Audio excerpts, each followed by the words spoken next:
Radiology, Barbara Hoffman, may I help you? Hey. No, I'm not. Nurses Station, Maggie, how may I help you?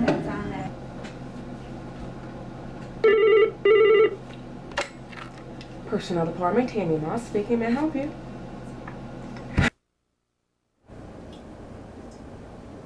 Hi there. Thanks for taking a few minutes to watch this video about communications within the hospital. This little jewel right here has come a long way since Alexander Graham Bell first called Mr. Watson from the next room with his talking machine. Just think what's happened with the telephone. We've got cordless phones at home, we've got cellular phones in our cars, we've got video conferencing around the country, we've got intercontinental phone calls. By just punching a few buttons, we can call Seattle or Paris or Buenos Aires or someplace in Canada. Amazing the development that's taken place in the telephone system. The original intent of the telephone was to transmit words a long distance quickly, but it soon got far more complicated than that. It became communication. And communication is tough enough when you and another person are talking together, because there are all kinds of sensory input that happens. Eyes, facial expressions, the use of my hands, which I can't stop doing, body language, as well as the words that you say and the way you say them. But talking on a telephone, all that stuff is funneled down into a very narrow channel of just what you say and how you say it. And on the other end of the phone, this person listening is doing all kinds of interpretation as to what's being said based on just those two factors, as opposed to all the other things that we have to listen to and to see in person in communication. Here at TCH, we're really concerned about public relations. As a matter of fact, we have an enormous public relations department, some 270 strong at last count, which means to say that every one of us is in public relations, and the telephone is an extremely important part of that public relations.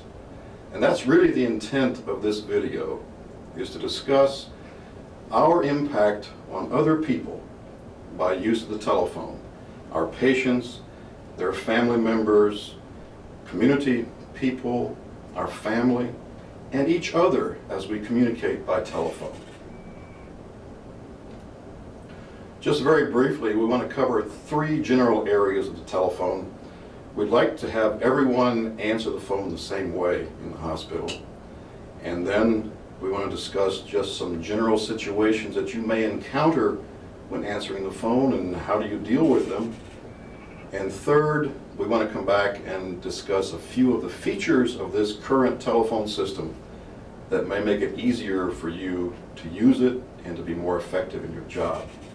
So first of all, we'd like everyone to answer the phone the same way. And that is, when the phone rings and you pick it up, we would like very much for you to say, "Patient accounts, David, how may I help you?"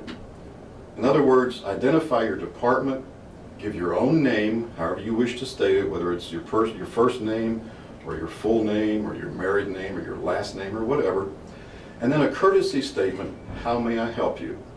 That says to the caller, well, I've got the right department, and I know who I'm talking to, and they seem to be interested in helping me. And that's really important. If we all do the same thing for everybody, it makes things a whole lot nicer here in the hospital. And now let's move on to some situations that you may encounter in the hospital by various patients calling in and a variety of situations occurring.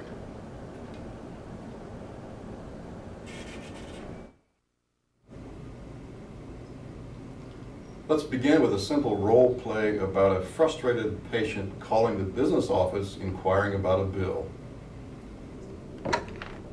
Patient accounts, Miss Brown, how may I help you? I received a bill from the hospital and I paid this account last week. What is your name, ma'am? Mrs. Taylor? Were you the patient? Yes, I was. Mrs. Taylor, do you have your account number? No, I don't. Okay. Let me look at your account. What was your first name? Elizabeth, Okay, what was the date of service? March the 10th, but I paid this on April the 1st. Hold a moment while I check your account. We received your check on April the 3rd. It evidently crossed in the mail. What is my balance now? Your balance now is 0. Thank you very much. Thank you. Have a nice day.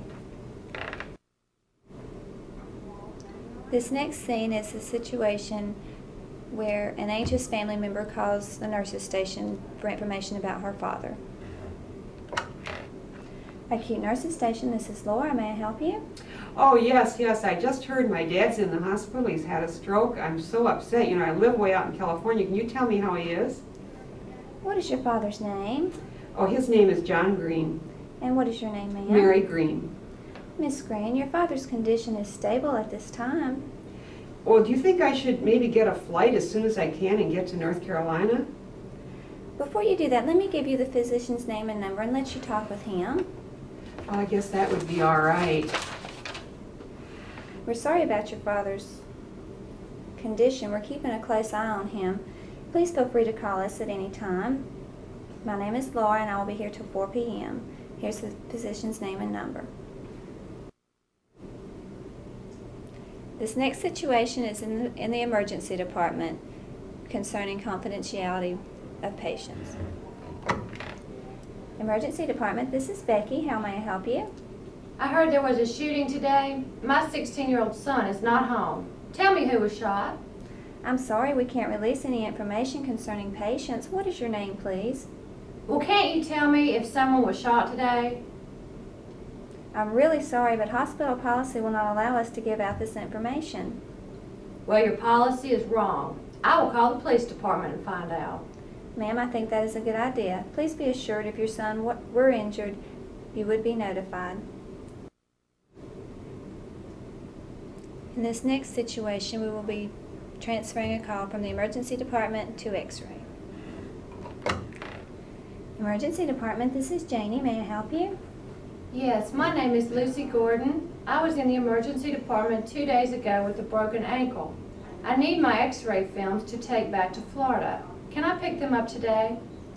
I'm sorry, Mrs. Gordon. I am unable to assist you in this matter. I will transfer your call to the X-ray department and they will be happy to assist you in any way possible. Hold on while I transfer your call. Thank you. You're welcome. Have a nice day. This next situation is an upset person calling outpatient. Good morning, outpatient. This is Terry. May I help you? Yes, I'm scheduled for cataract surgery tomorrow morning. I'm just not sure I want to have it done. What is your name, sir? Jim Howard. Mr. Howard, can you tell me why you feel this way? Well, I got thinking about it, and I know people who've had it done and still can't see very well, so why should I spend all that money and go through all this? I think it would be a good idea for you to talk to our outpatient nurse, Mrs. Butterworth, again, and let her explain to you about the surgery. Then if you still feel this way, you can cancel your surgery. Okay, I'll talk to her. She was nice and helpful when I was there yesterday, but I have a lot of doubts. Well, just let me talk to her. I'll be happy to. Hold one moment, please. Mr. Howard, Mrs. Butterworth is busy right now, but she will call you back as soon as she is free. Let me take a number where you can be reached.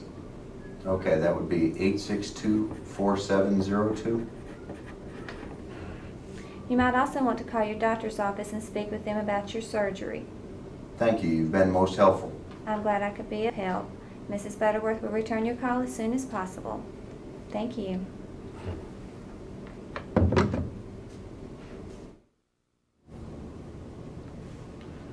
You've just seen some obviously structured role plays for situations that sometimes do exist in the hospital.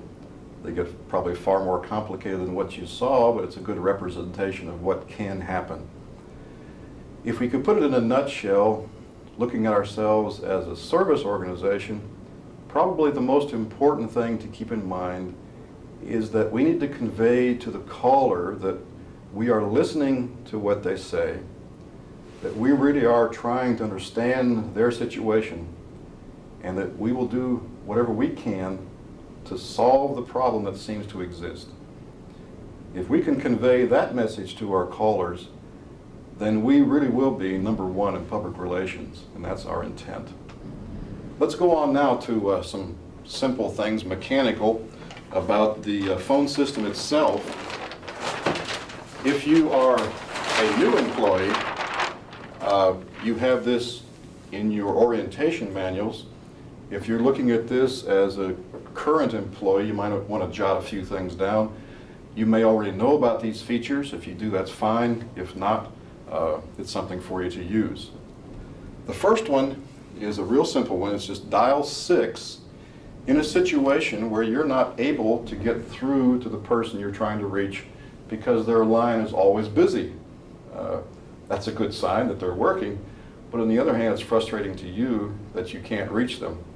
So what you do is when you dial their phone number and it's busy, just punch the 6 on the phone set itself and hang up, and when that person concludes his current phone call, the telephone system itself will ring you, and when you have picked up, it will ring the person you're trying to reach.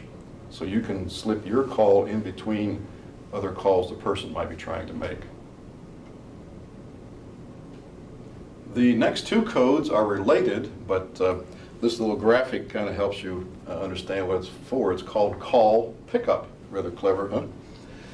Dial 66 if you are in an area with a number of phones and your department has been designated with a call pickup group. Your department head or manager will know if their phones are coded in a call pickup group. This code allows you to pick up any phone that's ringing in your general area just by dialing 66, and you'll be connected to the phone that's ringing. That's a real simple way to do it. Now the next one is not quite so simple, but it also is used mostly in the same way. In an area where the phones are not designated in a call pickup group, if you hear a phone ringing and you're unable to go across the room or down the hall to pick it up to answer it, if you know what that extension number is, if you will dial 60 and the extension number, then you'll be connected to the party who's calling. The only catch with this code is that you have to know the extension number that's ringing. This next feature, called the hold or consultation, hold, transfer, and add-on, is a feature that is on all phones. Depending on the sophistication of the phone that you have, it may be used by a button, but on all phones, if you will depress the little plunger in the phone, which is activated by putting the handset down, then this will be functional. A call comes into you and it needs to be transferred, or you need to have parties in a three-way conversation, or you need to ask somebody else the answer before you can respond to your caller. What you can do when the call comes in is, with the handset held in your hand, just depress the plunger on the phone. That puts the person on hold. You can then dial another extension number and talk to a third party privately to either get the answer or solicit them to participate in the conversation, or to transfer that call to them, whichever choice you want to make. If you want to include this party in your conversation, just depress the plunger again and you have a three-way conversation, yourself and the other party and the caller. If you want to introduce the caller to the third party, just tell them who it is and hang up, and those two people are connected. Or if you want just to get an answer from the third party and respond to your caller, you can do that. Either way it works. It's very versatile, and it's a good function. And it's merely by depressing the plunger on your phone you can activate it. Using the code 61 enables you to contact a person you're trying to reach, but who seems never to be in his office. If you're dialing a particular number and it rings and there's no answer, and you've done that repeatedly, if you'll use the code 61 plus that person's extension number, the system will activate your phone As soon as the party on the other end comes back in the office and picks up the receiver on his phone, it will dial you. We would encourage you, if you use this, to stay close to your phone so that the system doesn't just ring you and him and nothing happening. So this is a good one if you can't reach the party you're trying to call because they're not in the office. The system will know as soon as the person you're trying to reach picks up his receiver that he's there. And when that happens, the system will call you. Code 6.5 is a modification or extension of the hold function. If you receive a call, you can put it on an extended hold by hitting 6.5 on your telephone and hanging up your handset. You won't disconnect the party, but he'll be on hold. And you kind of need to tell your caller that you're putting them on hold. This will enable you to go somewhere else and seek the information you need and come back, or you can go somewhere else, find the information, and while you're in that location, if you will dial 6.5 and your extension number, then you'll be connected to the party that you were talking with, and you won't have to come back to your original telephone. Code 6.4 is a very convenient feature. If you're in a meeting and you really don't want the phone ringing during the conversation, if you will punch 6.4 and an extension to which you wish to have your calls forwarded, all of your incoming calls will be sent to that number, and a message can be taken for you while you're in this conference, or you're not going to be in your office or at your phone. We would only ask that you alert the party to whom you're forwarding your calls that you're doing this, so as not to surprise them and make them wonder why they're receiving all your phone calls. The 6.3 call forwarding function is somewhat similar to the previous one we discussed, except there's a slight modification. Your phone will ring 4 or 5 times before the call is forwarded. So if you're in your office or your work area and you have your phone coded on 6.3, if you pick it up before, say, the 5th ring, that's fine. If it goes more than that, the call will be transferred to a number that you have designated as before, dialing 6.3 plus the extension number to which you want that forwarded. It's handy for me in a situation like mine because I'm in a variety of places around the hospital, not always in the office.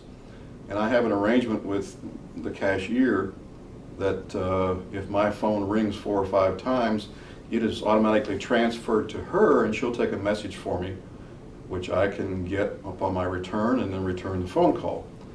This eliminates, the phone just ringing and ringing and ringing with no response, and this is something we'd really like to avoid if at all possible. So if you're going to be in and out of your work area, this is a good one to use, where you would normally pick it up within 4 or 5 rings, and if it goes beyond that, then it'll be transferred to another location and they can accept a call on your behalf and let you know that the call came in at a later date. This last one, depending on your work situation, you may find valuable or not. If you know that you're going to be on a long call and you're expecting other calls to come in just on a routine basis, you can dial 6.2 and a forwarding extension, and then if your phone is busy and you're in a conversation with someone else, as opposed to the caller getting a busy signal, that call will be automatically transferred to the number that you used to forward the call, and the caller can talk to someone as opposed to getting a busy signal. If you're on the phone quite a bit, this would be a handy feature, and it's a good public relations gesture to those who are calling in so they don't get a busy signal, they actually get to talk to a person. Well, there you have it in really simplified terms. Telephone, telephone, telephone. One of the most probably important inventions of the whole 20th century. A real boon to communications, and yet you can get so frustrated at that thing you want to throw it against the wall sometimes, and yet we just cannot do that because of the public relations aspects. So to recap real quickly, we've talked about how to answer the telephone. That is, tell them where you are, tell them who you are, and ask them if you can help them. That's the best thing you can do for this hospital. And that makes it over 270 of us public relations people. And that's really important to our survival. And if we all do this right, we'll all have a job for a long time. If we screw it up with consistency, we probably won't be around very long. So it's really in our hands. Our future's in our hands. This is the best public relations machine we have in this hospital. Even in spite of our excellent public relations department, this thing can make us or break us, because people have a first and often last impression of this hospital by what they hear you and me say on the telephone. So, you have a good day, and thanks for calling TCH.